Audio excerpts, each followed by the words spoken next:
새해 들어서 처음 함께 읽을 책은 세상의 길, 그리스도의 길. 역시 헨리 나우엔의 책입니다. 제가 책을 선택하는 기준은 첫 번째로 얇은 책이에요. 얇은 책이라서 부담 없이 같이 읽을 수 있을 것 같아서요. 이 책은 저번 책보다 더 얇아요. 76쪽까지 밖에 없고요.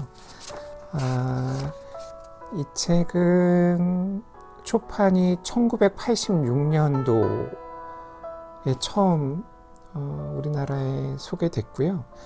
개정판이 2020년 10월 26일 작년 가을에 다시 개정되어 나온 책입니다. 역시 한국기독학생의 출판부 IBP에서 나온 책이에요. 그래서 얇은 책이긴 하지만 내용이 제가 읽기에 너무 좋아서 또 여러분들과 함께 읽으려고 했던 거고요. 사실 한 20페이지도 읽기 전에 좀 부담스러운 그런 내용들이 있었어요. 좀 무거운 주제들도 있었고요.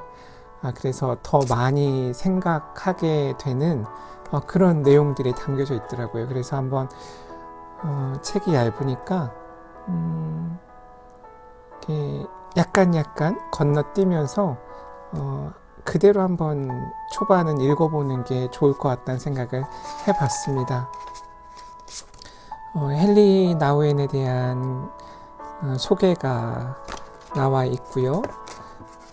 제목 한번 더 보면 세상의 길, 그리스도의 길, 소명, 시험, 자기 비움이라는 그런 한글 부제가 담겨져 있습니다.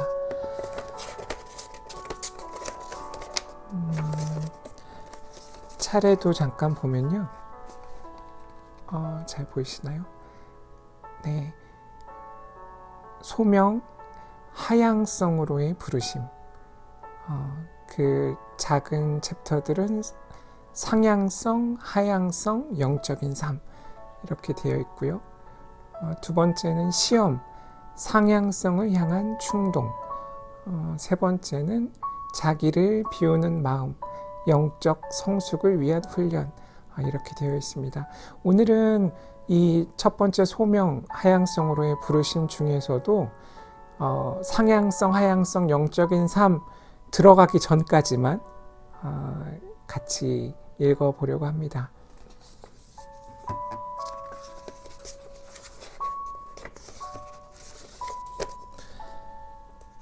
소명, 하향성으로의 부르심.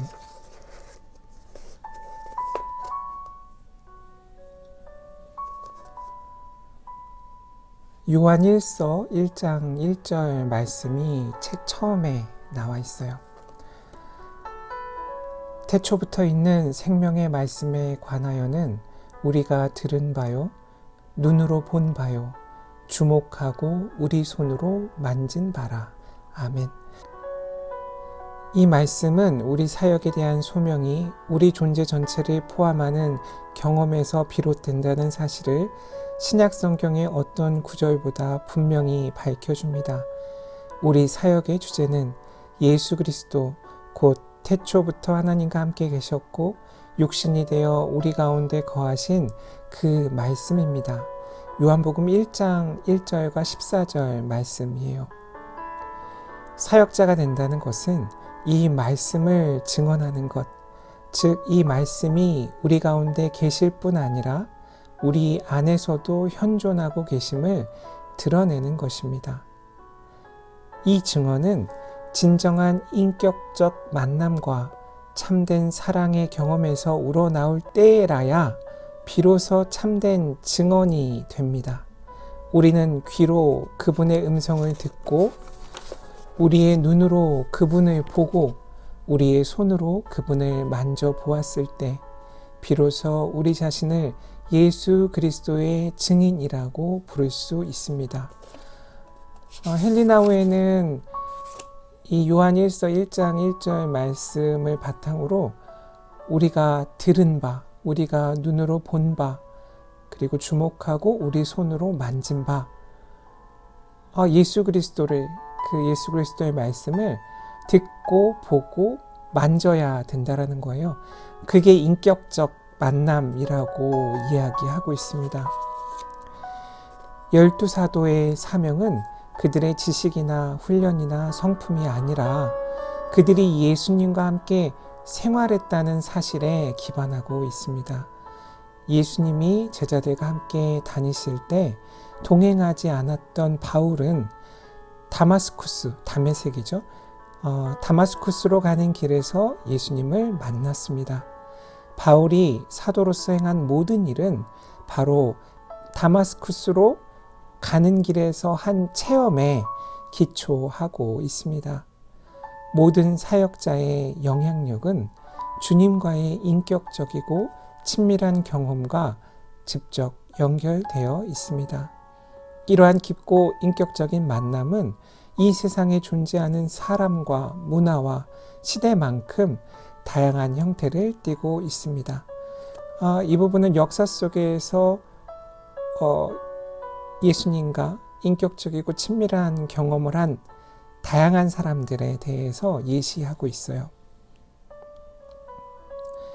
이처럼 사역과 영적인 삶은 한 몸을 이룹니다.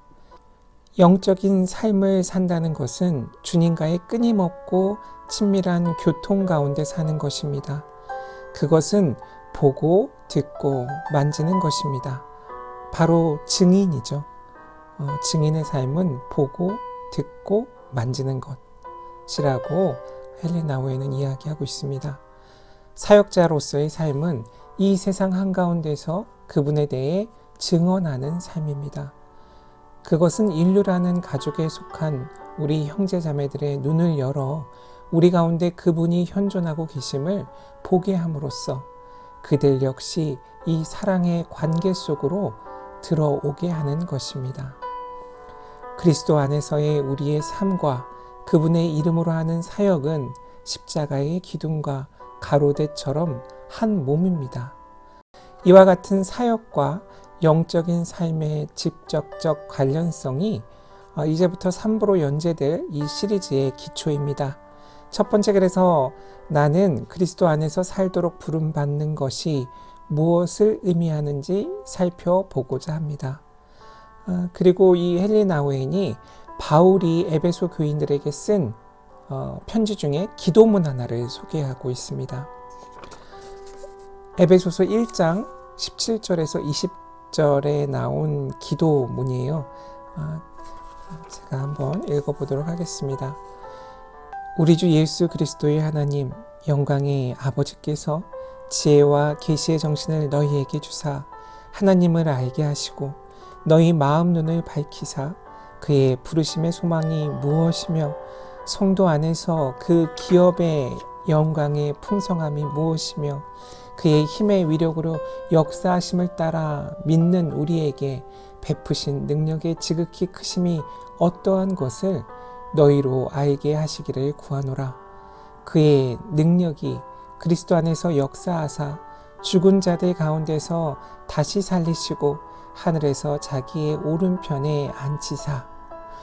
이 기도를 통해 영적인 삶이란 무엇인지 알 수 있는데, 영적인 삶이란 예수 그리스도를 인도하신 바로 그 성령의 인도를 받는 삶임을 분명히 밝혀줍니다. 성령은 우리 안에 계신 그리스도의 호흡이요 우리 안에 역사하시는 그리스도의 신적 능력이며, 또한 우리로 하여금 이제는 우리가 사는 것이 아니고 우리 안에 계시는 그리스도께서 사신 것이라는 진리를 깨닫게 해주는 새로운 생명의 신비로운 근원이십니다. 이 기도에 대해서 해석하는 다른 말씀으로 갈라디아서 2장 20절을 인용하고 있습니다. 사실상 영적인 삶을 산다는 것은 살아있는 그리스도가 되는 것을 의미합니다. 이 부분 엄청나게 대단한 내용을 품고 있죠.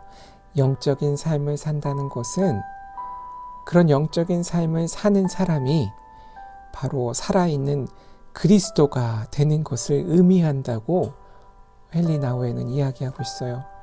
최대한 그리스도를 닮으려고 애쓰는 것만으로는 충분하지 않습니다. 충분하지 않대요.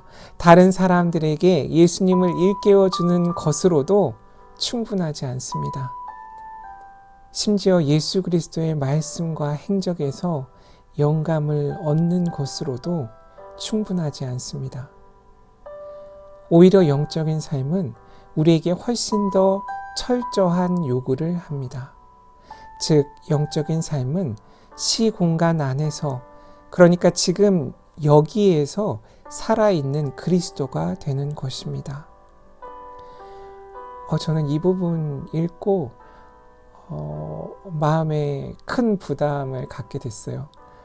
충분하지 않다잖아요. 사실 제가 그동안 추구하는 그런 여러 면들이 다른 분들에게 예수님을 일깨워주는 그런 일들에 치중하고 있었고, 제가 말씀을 묵상하고 말씀을 읽는 그런 일들이 예수 그리스도의 말씀과 행적에서 영감을 얻는 과정들이었거든요. 그것으로 충분치 않다라고 하는 것. 그래서 이런 과정을 통해서 최대한 예수 그리스도를 닮으려고 애쓰고 있었는데 충분하지 않대요.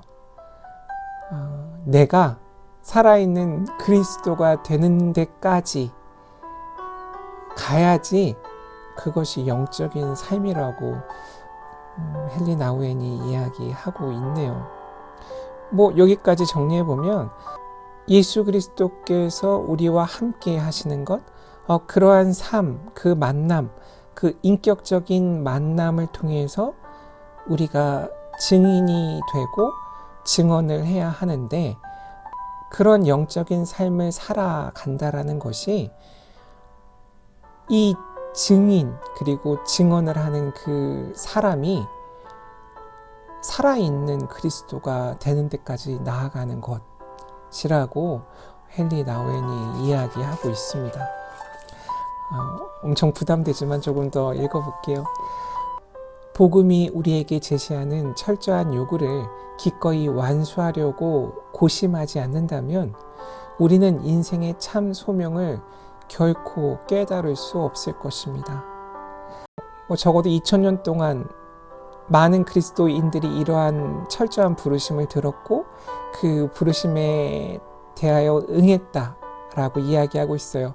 순종된 삶을 살았는데 그러한 부르심에 대한 그들의 반응은 매우 다양했지만 이 그리스도인들은 모두 타협하지 않고 그리스도를 따르라는 부르심을 들었습니다. 우리의 삶의 형태가 어떠하든 제자가 되라는 예수님의 부르심은 총체적이고 모든 것을 망라하며 모든 것을 포함하는 동시에 전적인 헌신을 요구합니다. 이 부분도 중요한 것 같아요. 그리스도를 일정 부분 지지한다든가 그리스도에게 어느 정도 관심을 기울인다든가 혹은 그리스도를 여러 관심의 대상 중 하나 정도로 생각하는 것은 있을 수 없는 일입니다. 세상의 요구를 충족시키면서 동시에 그리스도를 따른다든가 다른 이들에게도 똑같이 귀를 기울이면서 동시에 그리스도의 음성을 듣는다든가 혹은 이런저런 짐을 지고서 동시에 그리스도의 십자가를 짊어지든가 하는 것은 불가능합니다. 그렇게 하려고 시도해 볼 수는 있지만 결국 불가능으로 끝날 것입니다. 예수님은 한 사람이 두 주인을 섬기지 못한다고 말씀하셨고 마태복음 6장 24절에서 말씀하셨죠. 결코 타협할 수 없는 요구인 그분의 부르심을 우리에게 주저없이 제시하셨습니다. 생명으로 인도하는 문은 좁고 길이 협착하여 아버지나 어머니를 나보다 더 사랑하는 자는 내게 합당치 아니하고. 마태복음 7장 14절, 10장 37절 말씀인데 물론 이 부분에 대해서 여러 가지로 해석할 수 있어요. 근데 헨리 나우에는 철저하게 이 말씀을 따라 사는 삶에 대한 근거로 이 부분을 인용하고 있습니다. 이 말씀은 소위 특별한 소명을 가진 소수의 추종자들에게 하신 것이 아니라 오히려 자신을 그리스도인이라고 생각하는 모든 사람에게 하신 것입니다. 이 말씀은 예수님의 부르심이 얼마나 철저한지를 보여줍니다. 그리스도를 따르는 것은 결코 쉬운 일이 아닙니다. 예수님은 친히 나와 함께 아니하는 자는 나를 반대하는 자라고 마태복음 12장 30절에서 말씀하셨다고 헨리 나우에는 이야기합니다. 이 뒷부분 상향성 그리고 하향성, 영적인 삶에 대한 내용들이 이어서 나옵니다. 오늘 같이 읽은 부분 저도 너무 부담스러운 부분들이 있었는데 하나님의 말씀을 따르는 삶이란 적당한 건 없구나. 철저히 따라야 하는구나. 그런 생각을 같이 읽으면서 하게 됐어요. 표현 중에 가장 인상적이었던 것은 충분치 않다라는 부분이었어요. 그 부분이 철저하게 그 말씀을, 그 삶을 따라야 한다라는 부분과 연결되는 부분이겠죠. 다음 시간에는 상향성이라는 부분을 같이 읽어보겠습니다. 시간이 된다면 하향성까지 읽을 수 있을지 모르겠네요. 아마 이 소명이라는 것이 하향성으로의 부르심이니까 이 상향성이라는 것은 세상의 방식이 아닐까 미리 짐작해 볼 수 있겠죠. 그럼 다음 시간에 다시 찾아뵙겠습니다. 감사합니다.